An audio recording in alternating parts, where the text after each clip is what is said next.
Hello, আসসালামু আলাইকুম। অনেকে মিষ্টি খেতে পছন্দ করেন না, অথচ পাটিসাপটা পিঠা খেতে পছন্দ করেন। তাদের জন্য নিয়ে আসলাম আলু ভাজার পুর দিয়ে পাটিসাপটা পিঠা রেসিপি। আর রেসিপিটি খেতে খুবই মজা লাগে আর দারুণ স্বাদের। পাটিসাপটা পিঠা বানানোর জন্য প্রথমে আলু ভাজির পুর তৈরি করে নিব।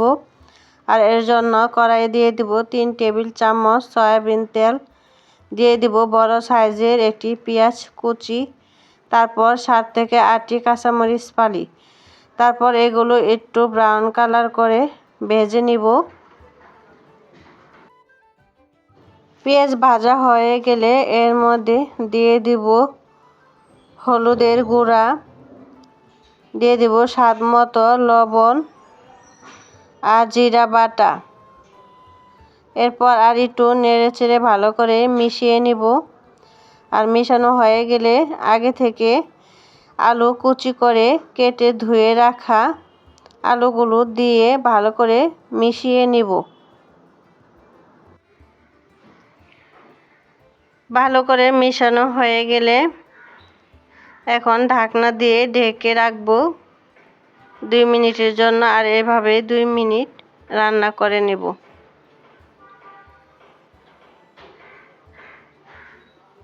2 মিনিট পর ফিরে আসলাম। আলুগুলো একটু সিদ্ধ হয়ে আসছে। এখন ঢাকনা ছাড়াই এভাবে আলুগুলো ভালো করে ভাজি করে নিব হওয়া পর্যন্ত।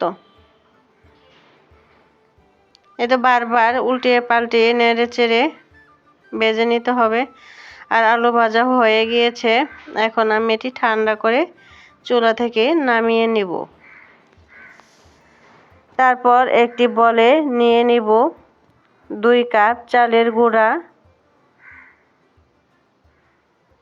তারপর দিয়ে দিব ময়দা 1 কাপ, দিয়ে দিব স্বাদ মতো লবণ আর গুঁড়া দুধ 1 টেবিল চামচ। একটু ভালো করে মিশিয়ে নিব। হয়ে গেলে অল্প অল্প করে কুসুম গরম পানি দিয়ে পাটিসাপটা পিঠার ব্যাটার তৈরি করে নিব।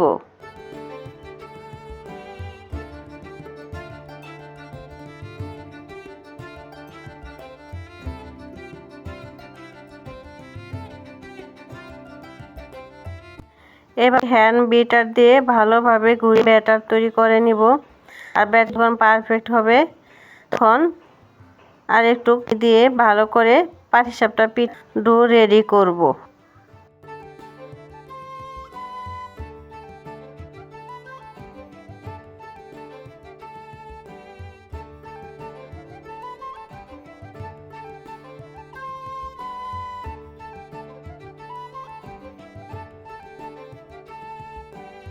এখন আর একটু পানি দিয়ে ব্যাটারটি পাতলা করে নিব।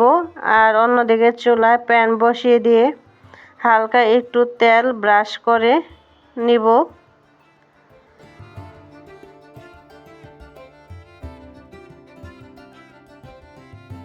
পাটিসাপটা পিঠা বানানোর জন্য চুলায় ব্যাটারটি দিয়ে দেব। তারপর ব্যাটারটি একটু ভালোভাবে প্যান ধরে ঘুরিয়ে নিব আর ঢাকনা দিয়ে ঢেকে রাখবো 1 মিনিটের জন্য।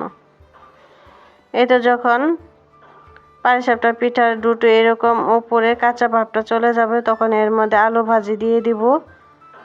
আর আলু ভাজি দেওয়া হয়ে গেলে এক সাইড থেকে পাটিসাপটা পিঠা রোল তৈরি করে নেব।